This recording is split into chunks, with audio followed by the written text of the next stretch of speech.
공동체와 함께하는 리딩 지저스. 오늘은 5강 3일차입니다. 본문은 민수기 13장부터 18장 말씀입니다. 함께 찬양하며 묵상을 시작하겠습니다.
아멘.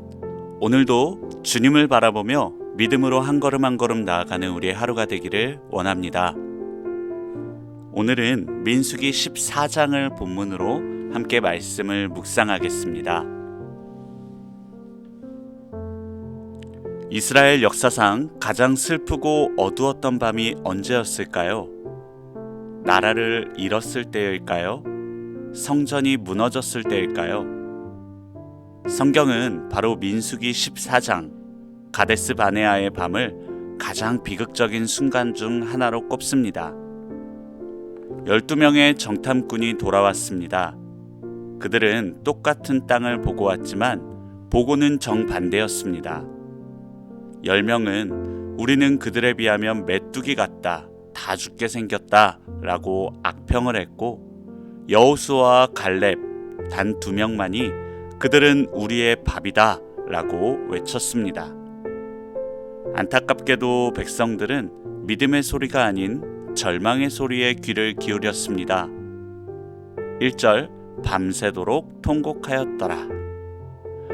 그들은 하나님을 원망하며 지휘관을 세워 애굽으로 돌아가자고 반역을 꾀합니다. 구원의 은혜를 헌신짝처럼 버리고 다시 노예가 되겠다는 것입니다. 바로 이 통곡의 밤, 하나님의 진노가 임합니다. 그리고 그들의 운명을 가른 무서운 선언이 내려집니다. 오늘이 결정적인 심판의 현장으로 여러분을 초대합니다. 이스라엘이 무너진 이유는 거인들 때문이 아니었습니다. 그들 내면에 무너진 자존감, 바로 메뚜기 콤플렉스 때문이었습니다. 스스로 보기에도 메뚜기 같으니. 하나님은 그들을 군대라 부르시고 내 백성이라 부르시는데 정작 그들 자신은 스스로를 밟혀 죽을 벌레로 여겼습니다.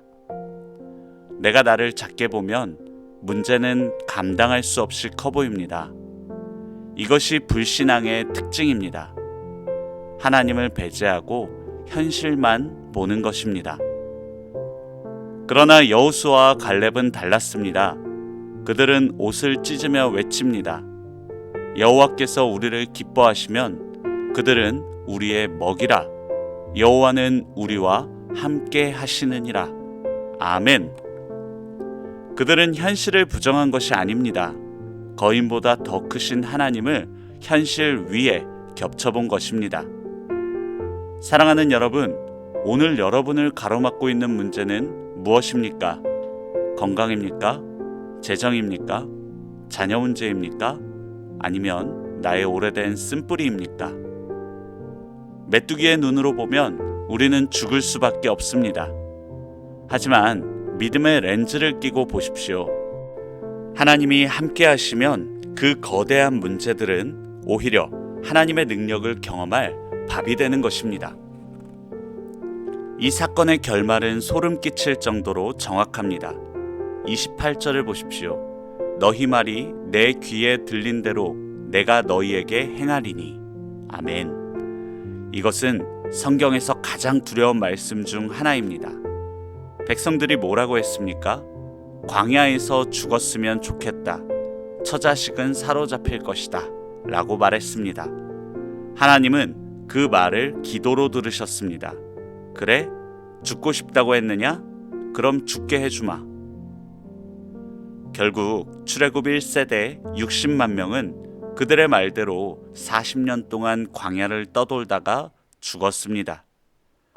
반면 갈렙과 여호수아는 그 땅은 우리 것이다 라고 말했기에 그 말대로 그 땅을 밟게 되었습니다. 말은 씨앗입니다. 불평과 원망은 저주의 씨앗을 심는 것이고 믿음과 감사는 축복의 씨앗을 심는 것입니다. 여러분은 평소에 어떤 말을 하고 계십니까? 힘들어 죽겠다, 미치겠다, 망했다, 나는 어쩔 수 없나 보다. 이런 말들을 입에 달고 살지는 않으십니까? 하나님은 지금도 듣고 계십니다. 그리고 들린 대로 행하십니다. 오늘부터 우리의 언어를 바꿔야 합니다. 상황이 힘들수록 믿음의 언어, 긍정의 언어, 살리는 언어, 하나님의 말씀을 선포하십시오. 그것이 저와 여러분의 미래가 됩니다. 백성들이 돌을 들어 모세와 아론을 치려할 때 여호와의 영광이 나타났습니다. 하나님은 이 백성을 전염병으로 멸하고 너로 더 크고 강한 나라를 이루겠다라고 하십니다. 그때 모세가 엎드립니다. 또다시 목숨을 건 중보 기도를 시작합니다. 주님, 주님의 인자가 광대하심을 따라 이 백성의 죄를 사하시옵소서. 모세는 자신의 안위를 구하지 않았습니다. 배신하고 돌을 던지려는 자들을 위해 대신 빌었습니다. 여기서 우리는 예수 그리스도를 봅니다. 우리는 이스라엘 백성처럼 늘 불평하고 조금만 힘들면 세상이 좋았다 라며 배교하려는 죄인들입니다. 돌을 들어 하나님을 치려 했던 자들입니다. 그러나 우리의 참된 모세이신 예수님은 십자가 위에서 자신을 조롱하는 자들을 위해 기도하셨습니다. 아버지, 저들의 죄를 사하여 주시옵소서.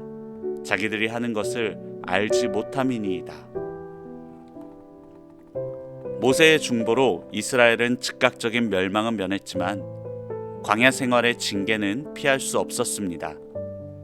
그러나 예수 그리스도의 중보는 더 완전합니다. 주님은 중보하실 뿐만 아니라 친히 우리 대신 징계를 받으셨습니다. 그리고 예수라는 이름의 뜻처럼 우리를 데리고 참된 안식의 땅, 영원한 가나안으로 인도해 드리십니다. 우리는 자격 없지만 예수님의 공로로 약속의 땅에 들어가는 것입니다. 말씀을 맺겠습니다. 민수기 14장은 우리에게 묻습니다. 너는 10명의 정탐꾼처럼 현실만 보고 울 것인가? 아니면 여호수아와 갈렙처럼 약속을 믿고 나아갈 것인가? 24절에 하나님은 갈렙을 칭찬하시며 내 종 갈렙은 그 마음이 그들과 달라서 나를 온전히 따랐다 라고 하십니다.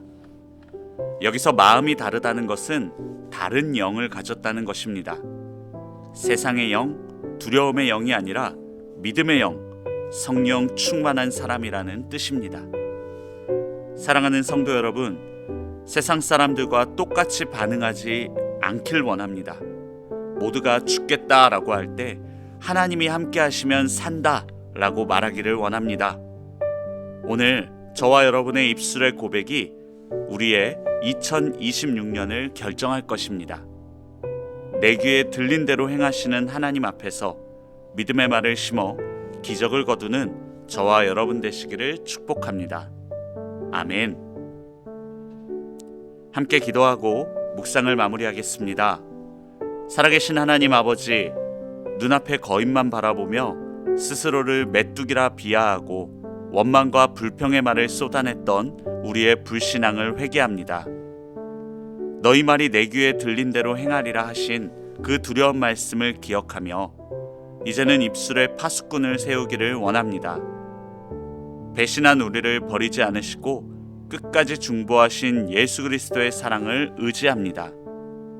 우리에게 갈렙과 같은 다른 마음, 곧 성령의 충만함을 주시옵소서. 세상이 감당치 못할 믿음의 언어로 문제를 정복하고 약속의 땅을 취하는 담대한 하나님의 백성이 되게 하옵소서. 우리의 참된 대장 되신 예수 그리스도의 이름으로 기도드립니다. 아멘.